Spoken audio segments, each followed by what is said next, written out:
Bismillahirrahmanirrahim. Assalamualaikum warahmatullahi wabarakatuh. Alhamdulillah wassalatu wassalamu ala Rasulillah wa ala alihi wa sahbihi wa mawalah.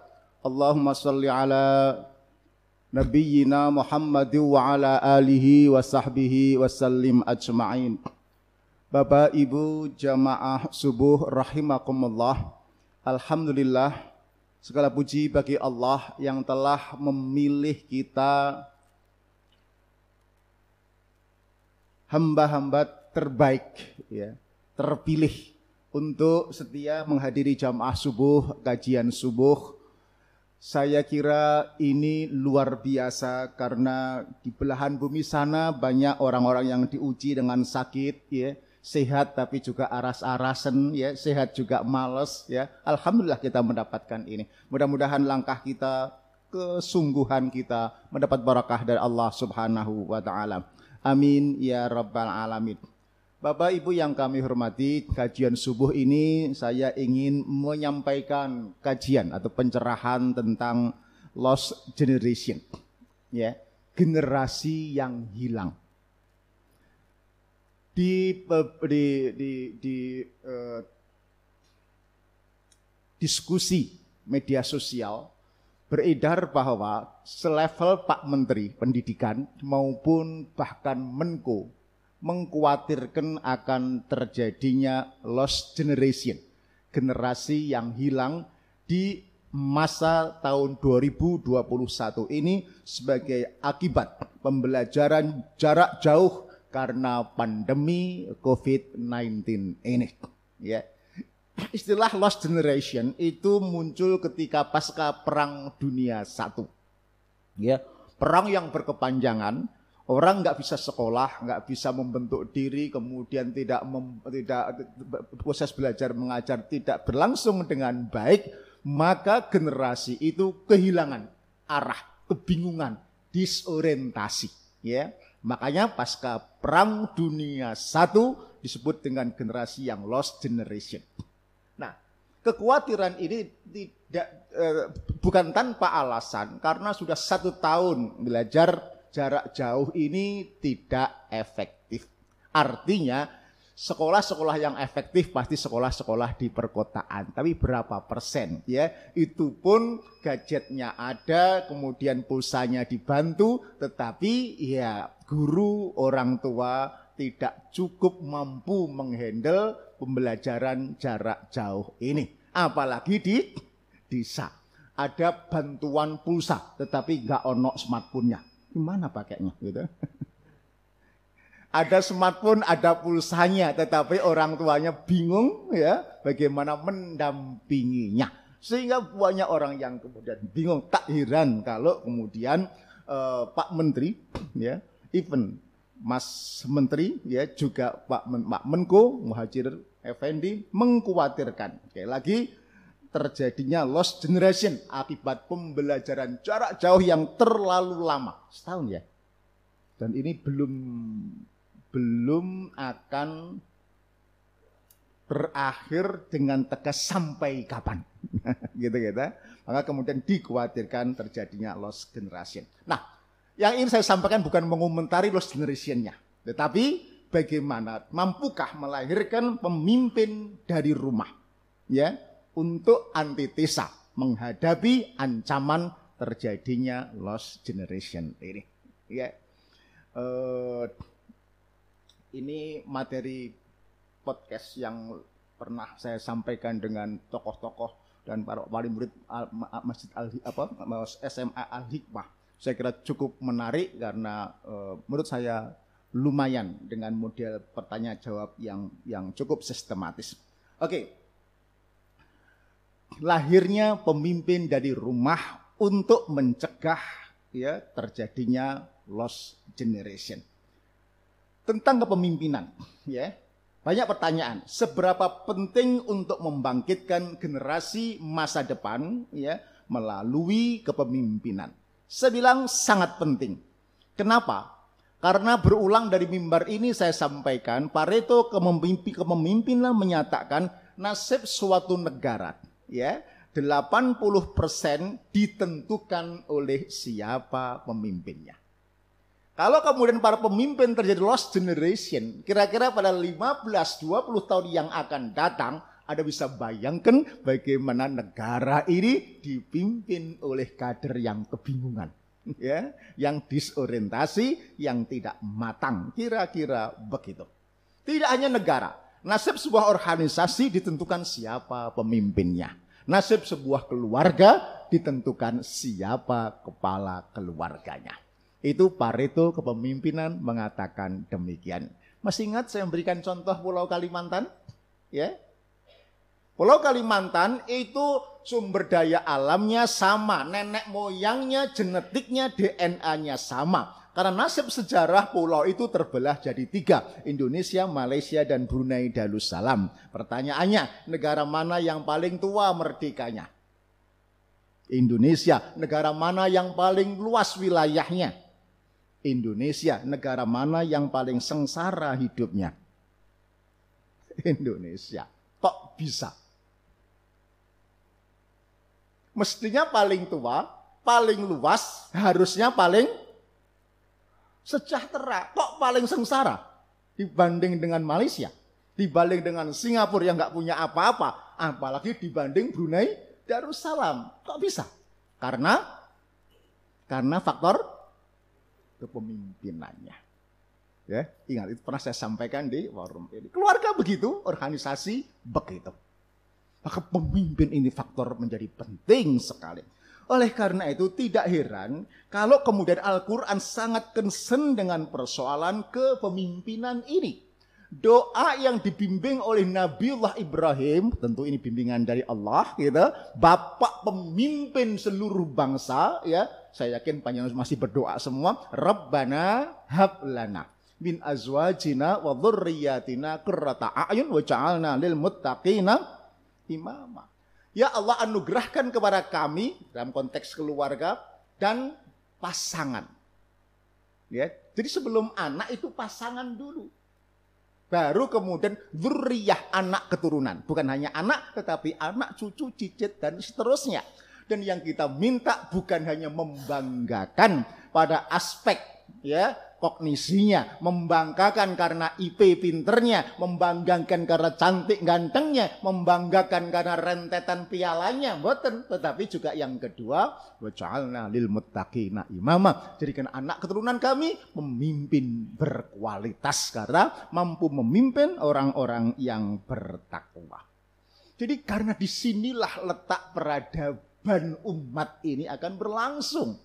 Tapi kalau kemudian generasi ini hilang, tentu ya, hilang karakter kepemimpinannya, hilang pribadiannya, ya, maka gak bisa dibayangkan ya bagaimana negara yang dipimpin tidak lost generation kayak gini keadaannya kalau kemudian dipimpin oleh negara yang lost generation. Habis saya kira begitu. Nah, oke, sebelum bicara keluarga, pertanyaan berikutnya, apakah pemimpin itu dilahirkan atau sengaja atau lahir karena keturunan atau memang sengaja dipersiapkan?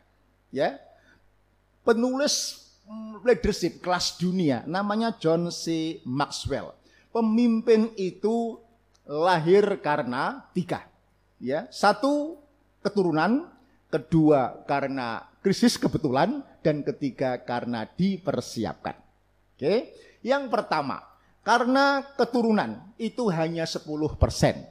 Bapaknya sultan, anaknya sultan, bapaknya raja, anaknya raja. Nek desa dulu bapaknya kepala desa, anaknya ya kepala desa, ya toh. Kalau saiki ya serodok jamak gitu karena duwe modal kira-kira begitu ya. Sehingga bupati anaknya dadi bupati, nek gak ngono bojone, nek gak ngono ponakane kan gitu kira-kira ya. Ya, kira-kira begitu. Tapi 10%. Yang kedua adalah pemimpin yang lahir karena krisis. Pernah saya sampaikan di sini, krisis karena agresi Belanda kedua ke Surabaya. Oke? Lahir pemimpin karismatik Bung Tomo, ya. Teriak apa itu? Iskariman au mutsahidan. Begitu petunjuk dari tokoh NU. Karena bingung, Bung Tomo iskariman aumut sahidan. Ya, hidup mulia atau mati syahid. Diterjemahkan merdeka atau mati. Allahu Akbar. Kira-kira begitu. Lahir Bung Tomo. Ketika krisis misalnya Gunung Merapi batuk-batuk berkepanjangan. Lahir pimpinan harismatik di daerah Merapi. Namanya Mbah Marijan. Ruso. Oh, itu wis mati suwi tetap TV-ne ngomong Ruso. Ingat? Itu karena keadaan, karena krisis. Dan yang ketiga adalah pemimpin yang lahir dipersiapkan itu 80%. Ya, dipersiapkan itu 80%. Buktinya Allah saja itu tak kurang 100 tahun mempersiapkan Nabiullah Ibrahim alaihissalam menjadi pemimpin dunia. Pak tahu? Dalam Al-Baqarah 124 Allah berfirman, "Wa idzibtala Ibrahim rabbuhu bikalimatin fa atammahun." Qala inni ja'iluka lin-nasi imama. Qala wa bin dzurriyyati. Qala la yanalu ahdidz zalimin. Ya. Dan lihatlah ketika Ibrahim diuji dengan pelbagai ujian sepanjang 100 tahun. Ya. Ibrahim remaja diuji harus melawan ayahnya yang membuat patung. Siapa namanya? Ayahnya Ibrahim. Azhar, masih ingat? Ya. Kemudian pemuda melawan siapa? Melawan Namrud, penyembah berhala. Sampai kemudian dia dibakar.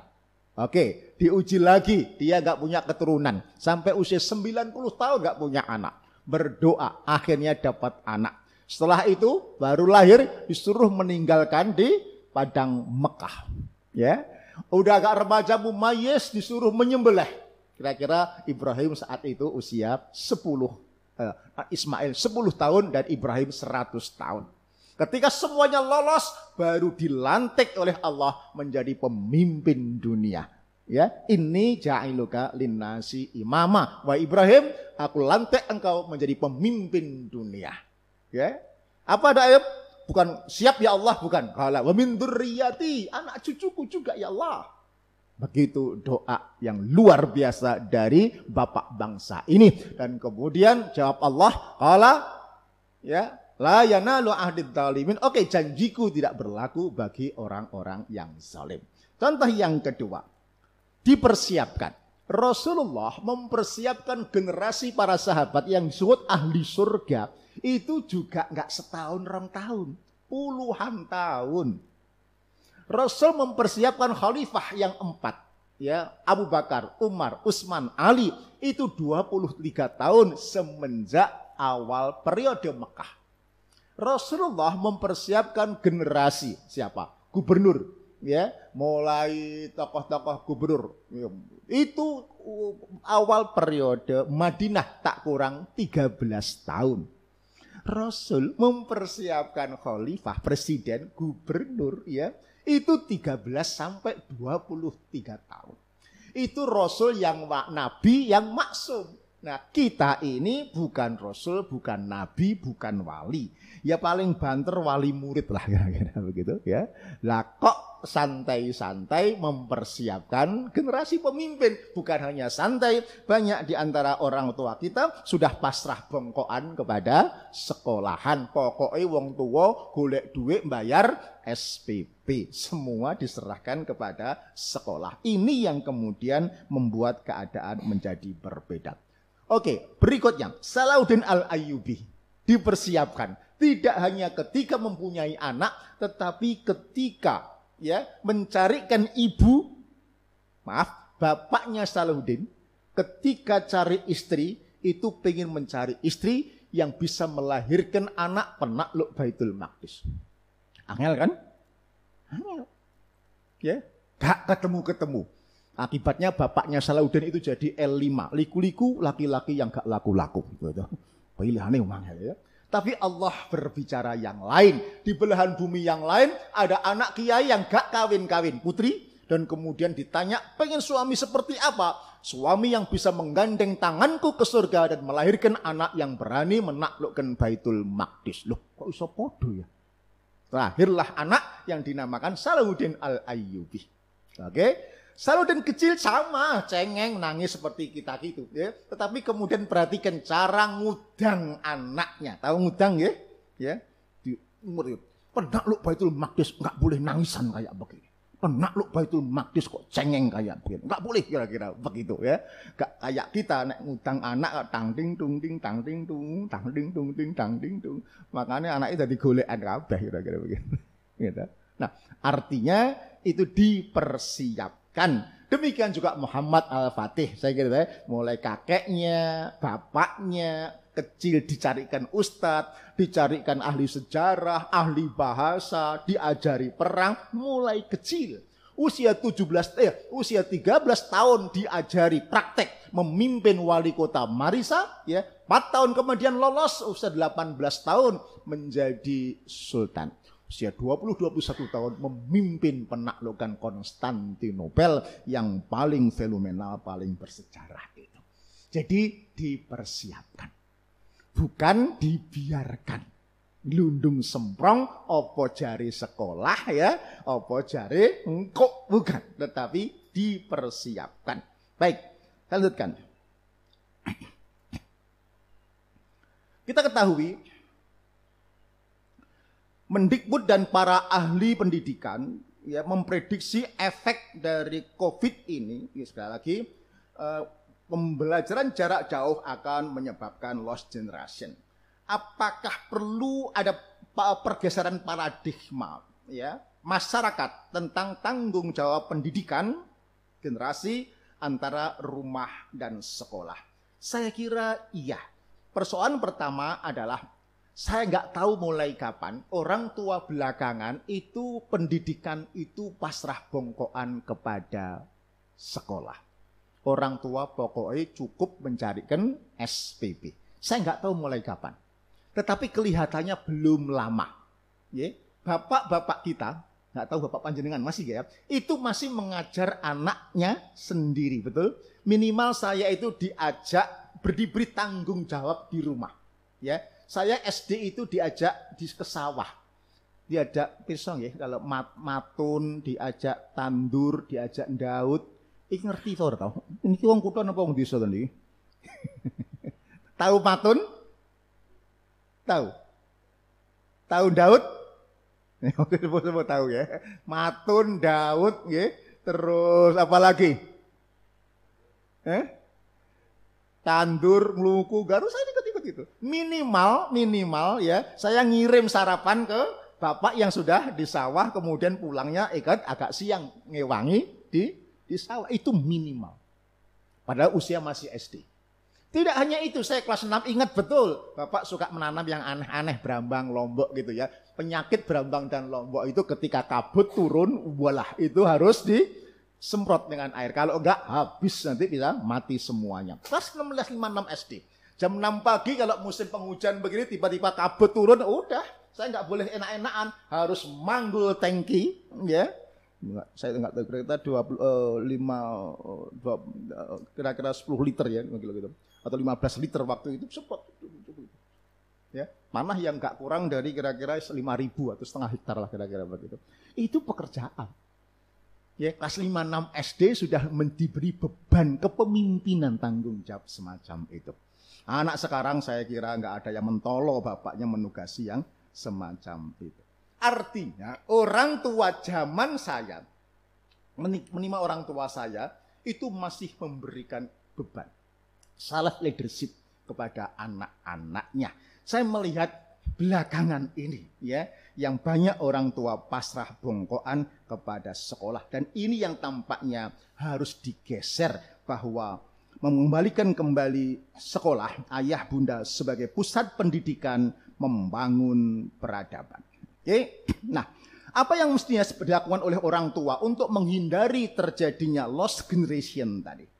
Pertama, orang tua ayah bunda harus mindfulness, sadari sesadar-sadarnya, ya, bahwa pandemik ini hikmahnya, ya, pandemi dengan PJJ atau online ini, ya dengan daring ini, hikmahnya adalah peran sekolah mulai menyusut dan akibatnya harusnya peran rumah harusnya meningkat. Ya. Yang kedua, ini pandemi ini seolah-olah meriset. Meriset itu apa? Riset itu ya mengembalikan, ya, meriset di mana yang saya sampaikan tadi, orang tua di seluruh negara mulai tak peduli, ya, dan kemudian menyerahkan pendidikan kepada sekolah, diriset oleh Allah, sekolah nyaris tidak berfungsi atau fungsinya turun, kembali kepada orang tua sebagai pusat pendidikan. Karena prinsipnya adalah ibu sebagai madrasatul ula, ayah sebagai kepala madrasahnya. Nah, menyadari bahwa tanggung jawab pendidikan itu semenjak zaman Nabi Adam, ya, itu sebetulnya keluarga, ya, ayah dan bunda. Sekedar informasi ibu, bapak, panjenengan ingat enggak ya, sekolah itu baru muncul abad 16 Masehi. Abad 16 Masehi, ketika era industrialisasi, butuh kemampuan siswa yang standar, kompetensi logika akalnya, muncullah sekolah, ya, dari bahasa Yunani skolia, kira-kira abad 16. Artinya semenjak zaman Nabi Adam sampai Nabi Muhammad, ya, lanjut 10 abad kemudian sampai abad 15, ya, atau tusuk kemudian, itu sekolah itu belum ada. Ya, saya bilang sekolahan itu enggak ada. Terus siapa yang bertanggung jawab mengantarkan anak pemimpin, anak pinter tadi? Ayah, bunda. Bayangkan semenjak zaman Nabi Adam sepanjang kerasulan Rasulullah Muhammad SAW lanjut, ya. Kalau Nabi Muhammad lahir abad 7, ini abad 15-16, berarti berapa? 8 abad setelah Nabi itu masih keluarga. Baru abad 16 sampai sekarang itu ada sekolah.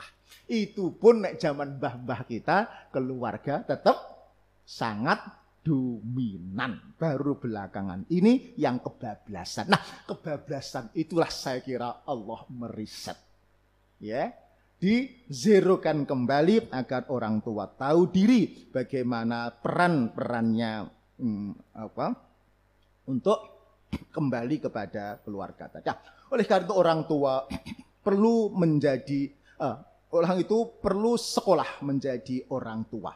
Banyak orang tua meskipun S2, S3, ya, itu tidak mempunyai tidak paham tentang dan kewajiban sebagai ayah, sebagai ibu, sebagai suami atau sebagai istri.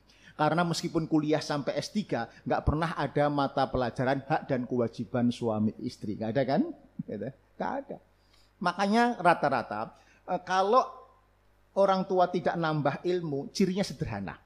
Kalau banyak orang tua yang uring-uringan, ngamuan, marahan, ya, kata Aa Kim, berarti tambahan ilmunya tidak sepadan dengan tambahan masalahnya. Ya. Maksudnya apa? Masalah ditakoi anak SMP bab integral tumpuk 3. Ditakoi anak SD persamaan dan pertidaksamaan, gak iso, gitu. Ditanya orang tua tentang sin kos tangan kotangan. Aduh, gak ngerti nak ilingku fungsi kotangan tok katanya begitu ya. Keakbatnya apa? Ngamuk-ngamuk. Wong tua marah-marah. Kira-kira ngamuk-ngamuk karena apa? Orang tua ditanya anak kok marah-marah. Kira-kira karena apa? Karena gak patek pinter. Gak patek pinter itu alias gak ngerti. Nah, oleh karena itu, kalau tambahan ilmunya lebih banyak ketimbang tambahan masalahnya, mestinya tidak perlu ngamuk-ngamuk, marah-marah. Emang selesai? Anak bodoh menjadi pinter gara-gara dimarahi. Selesai?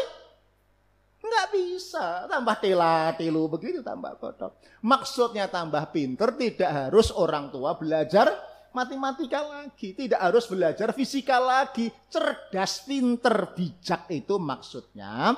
Nek pancen matematika yang sangat complicated, integral tumpuk 3 gak iso, ya komunikasikan dengan guru matematikanya atau wali kelasnya. Ustadz, anak saya ini nggak tuntas pemahaman soal integral tumpuk 3. Buktinya dikasih PR dia nggak paham. Tolong dianu lagi, selesai kan? Akan dibimbing sendiri karena orang tuanya nggak bisa. Kalau memang orang tuanya mengerti, dibimbing. Harus kelihatan. Persamaan pertidaksamaan, gitu. Itu kan bisa saya kira. Masuk dulu nggak bisa, sekarang lupa, gitu. Nah, saya diajari sendiri. Nah, kalau menghadapi pertanyaan Ananda yang dari orang tua ngamuk-ngamuk, itu pertanda tambahan ilmunya tidak sebanyak tambahan masalahnya. Makanya isine ngamuan, uring-uringan, ya. Itu tanda-tanda begitu, ya. Panikan, baperan, ya sudah. Apa? Makanya banyak yang kemudian stres, banyak yang macam-macam. Nah, kalaupun kemudian ancaman terjadi lost generation, itu sebetulnya tanggung jawab siapa untuk mencegahnya. Ibnul Qayyim dalam kitab Tuhfatul Maudud menegaskan, jika terjadi kerusakan generasi atau lost generation, kira-kira begitu ya, itu sebelum ada ini, maka tanggung jawab utamanya adalah ayah. Oleh karena di dalam Islam, seorang anak dinasabkan kepada ayah. Fulan bin ayah, fulanah binti ayah. Itu tidak gratisan. Itu menunjukkan kepada siapa Allah kelak meminta pertanggungjawaban baik buruknya Ananda itu kepada ayah, bukan ibu, bukan guru. Saya ulang, bukan ibu, bukan guru, apalagi pembantu. Yang ditanya oleh Allah ayah. Oke? Ingat, dulu juga pernah saya sampaikan, Ibu Sarah meneliti tentang S2-nya di Ummul Qura Mekah, meneliti tentang bagaimana pola pendidikan keluarga yang diceritakan dalam Al-Qur'an. Ya, diketemukan 17 dialog, mohon maaf, 17 dialog antara orang tua dengan anaknya. Ternyata 14 itu ayah dengan anak. Hanya ada 2 ibu dengan anak. Kesimpulannya, ayah harus lebih banyak bicara kepada anak. Soal tauhid, soal akhlak, soal leadership, soal kedisiplinan, soal tanggung jawab, itu ayah harus lebih banyak bicara. Kalau perlu 7 kali lebih banyak ketimbang ibu. Loh Ustadz, sekarang kok banyak ibu yang cerewet kepada anak-anaknya. Apa ibu-ibu masih kurang cerewetnya? Oh jangan Bu, sudah kebablasan gitu. Sudah kebablasan. Sebab ibu-ibu kalau sudah cerewet, yang dicereweti tidak hanya anaknya gitu. Sak bojone mara tuwa ponaan ya enek diancam kabeh gitu. Sudah kebanyakan. Kenapa ibu jangan banyak-banyak cerewetnya? Karena cerewetnya ibu tidak ada wibawanya di depan anak-anaknya. Ya. Suara ibu itu kayak lagu merdu, gak direken sama anak. Percaya Bu? Ya. Membangunkan subuh misalnya ya, anaknya sudah duduk, ibu pergi ngeblak lagi, subuh nak ya, sudah duduk, emak pergi ngeblak lagi, betul? Kalau sudah gitu, istri saya biasa, anakmu bah. Kok anakmu gitu, anaknya wong loro, anakmu. Maksudnya diangkat tangan, saya disuruh turun tangan. Kalau ayah yang turun tangan sudah pakai peci, pakai baju takwa, gedok, nak, ayo antar abah. Bukan perintah, antar abah ke masjid. Ayo pakai mobil boleh, pakai motor boleh. Berangkat enggak kira-kira? Berangkat enggak? Berangkat langsung. Apalagi suara ayah itu ngebas ada haris, langsung berdiri. Seret. Berangkat. Artinya suara ayah dicipta oleh Allah, ada harisma, ada wibawa, lebih berwibawa ketimbang ibu. Gak usah jauh-jauh lah. Zaman kita masih kecil, ayo diingat-ingat. Sama kan? Nek diperintah ibu gak budal-budal, betul? Betul? Kon tuku apa gak? Kon blonjo nek perintah ibu gak budal-budal. Coba bapak itu kok. Belum ada suara ayah, baru terumpahnya ayah mendekat ke kamar kita. Tuk tuk tuk, ayah itu langsung melayu bleber gitu. Artinya baru terumpahnya ayah itu berwibawa, apalagi suaranya. Persoalannya sekarang banyak ayah yang abai kepada anaknya, pasrah bongkoan kepada ibu, kepada guru, bahkan ngeri kepada pembantu rumah tangga. Makanya pembantu rumah tangga, masya Allah, timbang anaknya nangis dikasih apa ya? Dikasih obat tidur, ada begitu? Timbang nangis, ya ta, anak rewel dikasih apa? Game, mainan, tontonan, udah habis Pak. Habis. Sejenak diam, sejenak tenang, tetapi sungguhnya yang diserang adalah mindset pola pikir anak-anak kita. Ya, ibu saja tidak cukup, harus ayah yang kemudian. Nah, apa yang kemudian memungkinkan untuk dilakukan di keluarga? Atau pertanyaan yang mendasar, bisakah keluarga melahirkan pemimpin dari rumah, ya, untuk mencegah terjadinya lost generation? Ya, jawab saya, harusnya bisa. Ya, harus bisa. Nah, tergantung apa? Kembali komitmen ayah bunda. Nah, lalu apa yang perlu dilakukan oleh keluarga untuk melahirkan pemimpin dari tengah-tengah keluarga? Ya, agar sekali lagi kekhawatiran terjadinya lost generation yang sedang lagi viral didiskusikan itu tidak terjadi di keluarga kita, di lingkungan kita, di masyarakat kita. Yang pertama perlu ingin saya tegaskan adalah mungkin 4.0 ya. Pertama adalah mindset. Yang pertama state of mind atau mindset orang tua, bahwa anak kita itu hebat. Satu ya, anak kita unggul. Kenapa? Bukan sombong, tetapi Allah yang berfirman, laqad khalaqnal insana fi ahsani taqwim. Sungguh dalam anak kita ada keunggulan, ada kelebihan, ada kehebatan yang Allah berikan kepada anak-anak panjenengan. Jadi Allah nitip anak kepada orang tua, setuju nggih anak titipan dari Allah nggih? Itu gak kosongan gitu loh. Tidak kosongan, ini bukan produk gagal. Aduh, anakku kayak tempe, ketok ini produk gagal ciptaan Allah. Enggak ada. Enggak ada produk gagal ciptaan Allah. Semua ahsani takwim. Banyak orang yang enggak percaya, lalu kemudian Allah menegaskan dengan 4 sumpah. Pernah saya sampaikan di sini. Enggak biasanya loh Allah bersumpah 4 kali ini. Watin, wazaitun, waturi sinin, wahadal baladil amin. Baru lakot. Ya, nek wong Surabaya bersumpah 4 kali kenemenan ya, sumpah sumprit kiting sambar meledek, ora percaya kira-kira begitu ya. Anak kita itu hebat, unggul, luar biasa. Itu Allah yang ngendikan. Kalau sampai panjenengan kok mengatakan anakku gak iso apa-apa, itu ngenyek Allah panjenengan. Ya? Kalau sampai Anda mengatakan anakku itu produk gagal, Anda melecehkan At-Tin ayat 5. Sama buruknya dengan Ahok yang melecehkan Al-Maidah. Allah yang berfirman, bahkan bersumpah, anak kita unggul hebat. Yang terjadi adalah, kenapa banyak yang enggak hebat? Orang tua gagal menemukan kehebatan Ananda dan kemudian melejitkannya. Itu yang terjadi. Banyak orang tua, guru tidak menemukan kelebihan itu. Kenapa? Ya tadi, gak peduli, abai, gak komunikasi, pasrah bongkoan, bla bla bla bla, sehingga banyak kemudian generasi yang hilang atau lost generation. Oke, oleh karena itu yang kedua tugas orang tua adalah menemukan passion, yaitu mengenali, menemukan, ya, keunggulan kelebihan tadi. Tak ulang, bukan membuat, bukan menciptakan, karena Allah telah menitipkan anak ini tidak kosongan. Anak ini ada kelebihan, ada potensi. Tugas orang tua hanya menggali, menemukan potensi ini.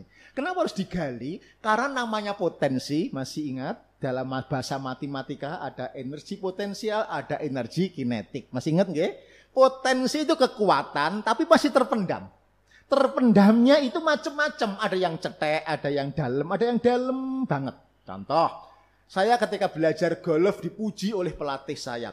Pak Misbah itu sebetulnya punya potensi terpendam di bidang golf katanya. Tapi sayang dikit terpendamnya dalam banget itu. 5 tahun gak iso-iso. Dalam. Anak saya yang arsitek itu, ya, S1, S2 cum laude itu terpendamnya cetek. Kenapa? Waktu kecil angger dikasih mainan macam-macam, mesti dia pegang pensil. Dan mesti gambar. Yang digambar yang kalau kertas di dinding wis apa gitu ya. Sehingga kelas 3 sudah bisa gambar orang, kelas 6 SD sudah bisa gambar komik gitu. Ketika SMA milih arsitek. Yaudah, tak biarkan. ITB diterima, ITS diterima. Ya, lulus terbaik S2-nya cum laude, ya penelitiannya di Kumamoto, Jepang. Kenapa bisa begitu? Karena ketemu ya potensi tadi cetek. Yang dalam ya kudu sabar. Dititipi Allah anak gak kosongan. Tugasnya ringan menemukan potensi, melejitkannya. Kalau sudah melejit di bidang potensi itu, anak kita tidak kemana-mana, pasti akan menjadi pemimpin di bidangnya masing-masing. Anak sing gak pinter kuliah, tapi pinter pencak silat. Ada begitu? Maka jadi ketua Ikatan Pencak Silat Indonesia. Ada begitu? Ya, sekolah gak pinter tapi pinter main bola, gitu. Jadi ketua manajer PSSI misalnya, gitu ya. Gak pinter tapi pinter catur, jadi ketua asosiasi atau catur misalnya, dan lain-lain. Jadi potensi baru mengantarkan dia menjadi leader, ya, pemimpin bagi orang-orang yang bertakwa. Berikutnya baru kemudian vision, ya. Setelah kemudian menemukan tadi, ya, passion si anak, lalu menentukan visi, ya. Inline itu segaris dengan visi, niat, jadi apa, segaris dengan passion atau potensi yang dimiliki. Ya. Kalau ketemu itu, misalnya begini, saya sejak kecil itu memang tipe psikologi saya tipe psikologi saya adalah sanguinis, ya, suka tampil, ya, suka ngomong. Sampai ada yang kemudian mengatakan, iya Misbah itu hobinya bicara, ceramah. Ya, kalau Misbah sakit itu nggak usah diberi obat flu katanya, dikasih mic itu langsung sembuh katanya. Beda dengan istri saya, itu kalau sehat dikasih mic langsung greges dia.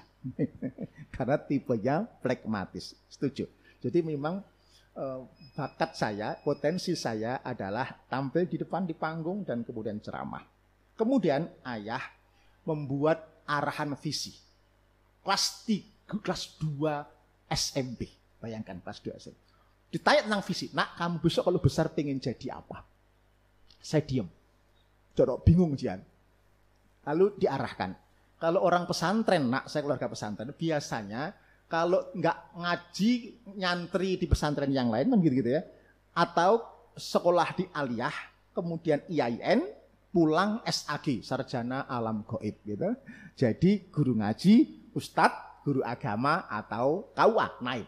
Mau begitu? Enggak. Ya, akhirnya oke, kalau nggak mau kamu jadi apa? Insinyur boleh, tetapi ada syaratnya.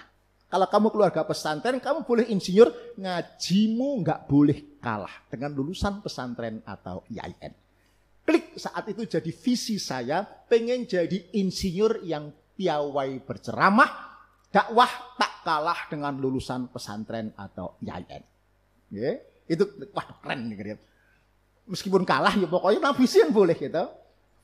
Tapi angel loh nak, berat loh nak. Oke bah, nggak apa-apa. Meskipun berat, saya tempuh itu. Buktinya, kekuatan energi, visi, dan passion tadi, Bapak Ibu, sejak saat itu sampai setua ini, saya tidak ada capeknya. Nggak ada lelah, nggak ada bosennya mencapai insinyur yang piawai ngaji atau ceramah. Oke, naik kelas 3 SM Sanawiyah, Bapak Ibu, saya sekolah double. Pagi sekolah Sanawiyah, Ya, pulang ma'am sholat duhur, sekolah lagi SMP siang sampai maghrib. Kalau belum ada full day school, saya full day school sendirian. Teman-teman saya main bola layang-layang, saya sekolah lagi. Kalau sini kan sampai jam 3, jam 4, saya sampai maghrib baru pulang. Untuk mengejar visi tadi. Oke, akhirnya diterima di SMA 2. SMA terbaik seperti SMA 5 di sini kira-kira begitu. Oke, diterima. Ya, ketika pagi siang belajar umum ditegur bapak, ngajimu piye kok sekolah umum terus ikut. Di rumah ngajar tafsir hadis, nahwu sharaf, mustalah hadis, usul fikih, ilmu mantik, qiraah, sab'ah ya diajari. Meskipun enggak iso qiraah tapi ngerti lah kira-kira begitu ya. Kemudian ilmu balaghah diajari bapak sendiri. Akhirnya modal itu saya diterima di Teknik Elektro Gajah Mada. Ya, tahun pertama aktif di Masjid Suhada, tahun kedua 3 di HMI. 3 tahun 45 mondok di Padepokan Budi Mulia yang Pak Amin Rais, Pak Sairul Alim, Pak Syafi'i Ma'arif, yang Muhammadiyah baru wafat itu guru-guru saya. Oke? Pagi kuliah praktikum, malam subuh ngaji di pondok itu. Enggak capek. Masuk ke Surabaya juga sama. Ya. Meskipun jadi direktur, jadi tetap ngaji di Al-Akbar, di sini, di Al-Falah dan seterusnya. Sampai sekarang juga masih ya tidak ada capeknya. Bapak Ibu, terakhir ketika saya didorong, dijejuk orang untuk ikut kampanye itu, ya, saya itu kalau ceramah sehari bisa 8 kali. Masih kuat. Jadi habis subuh, kemudian jam 8, jam 10, jam 12, habis asar, habis maghrib, habis isya. Pulang jam setengah 11, buka laptop, persiapan lagi. Besok 8 kali lagi. Habis subuh jam 6, terus begitu. Nggak capek. Pertanyaannya apa yang membuat tidak capek, tidak lelah tadi? Energi dari passion yang inline dengan visi. Nah, kalau anak-anak kita ketemu itunya, itu potensi yang telah Allah berikan. Ketemu, lalu panjangan bisa mengarahkan visinya. Ketemu, sekali lagi, anak kita tidak akan kemana-mana kecuali keren. Kecuali melejit, berprestasi dan menjadi pemimpin di kelompoknya masing-masing. Oleh karena itu terakhir saya kira yang diperlukan adalah adanya ayah lelaki yang piawai. Piawai itu tidak hanya mengilmui atau ngaji tetapi mengamalkan, ya. Menjadi ayah dari anak-anaknya dan suami dari istrinya, dan ada seorang wanita ya yang piawai. Piawai itu membiarkan ayah menjadi pemimpin. Ibu, seringkali ibu dimintai pertimbangan oleh anak. Mau minta uang, mau mana? Ke Jakarta. Nonton itu loh. Ya. Jawabannya ibu sudah tahu, tetapi ibu tidak menjawab sendiri. Tanya sama ayahmu. Ya, ada yang begitu ibu-ibu? Tanya sama ayahmu. Ya, atau minta ini. Ya, sebetulnya duitnya ada di ibu. Bapak gak bawa duit gitu. Karena ibunya disimpan sama bendahara, sama ibu. Nah, bendahara ibu-ibu itu koyok pentil, gitu. Koyok pentil tahu? Melebu gampang, metune wangel biasanya gitu ya. Nah, dimintai duit. Padahal bapak kata duit, tetapi ibu yang pinter adalah membiarkan keputusan ada di ayah. Apa? Jawab ibu, tanya ayahmu dulu.